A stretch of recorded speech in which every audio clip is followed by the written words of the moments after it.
श्रीपञ्चमुखी हनुमत् कवचम्।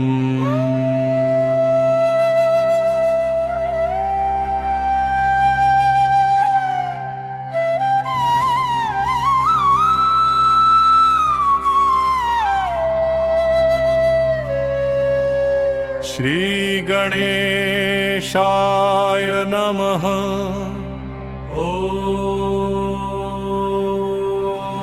अस्य श्रीपञ्चमुख हनुमत्कवचमन्त्रस्य ब्रह्माऋषि गायत्री छन्द पञ्चमुख विराट हनुमान देवतारीं बीजम्। श्रीं शक्तिक्रौं कीलकं क्रूकवचम् क्रय अस्त्राय फट् इति दिग्वञ्जय। श्रीगरुड उवाच अथ ध्यानं प्रवक्ष्यामि शृणु सर्वाङ्गसुन्दरी। यत्कृतं देवदेवेन ध्यानं हनुमत्प्रियम्।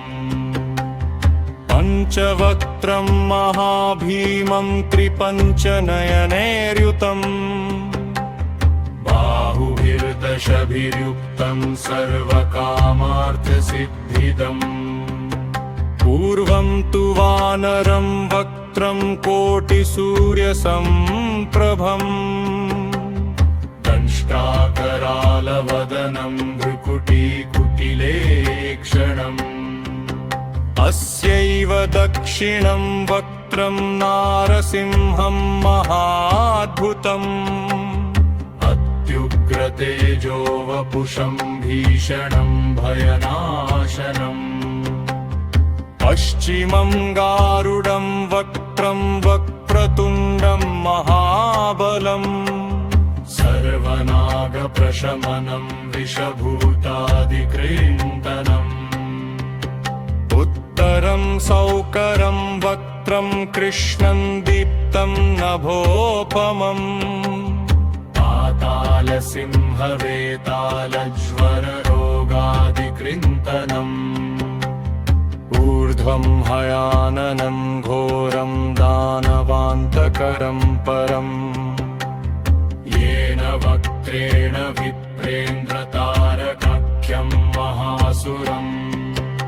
जघान शरणं तत्स्यात् सर्वशत्रुहरं परम्।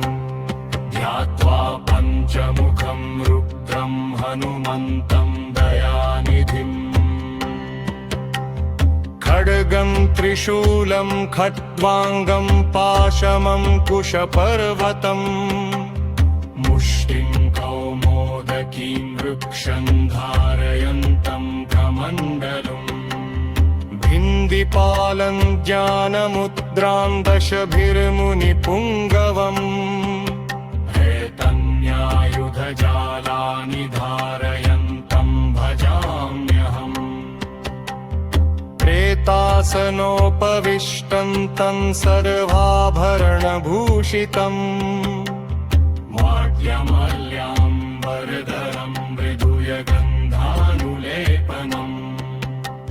सर्वाश्चर्यमयं देवं हनुमद्विश्वतोमुखम्।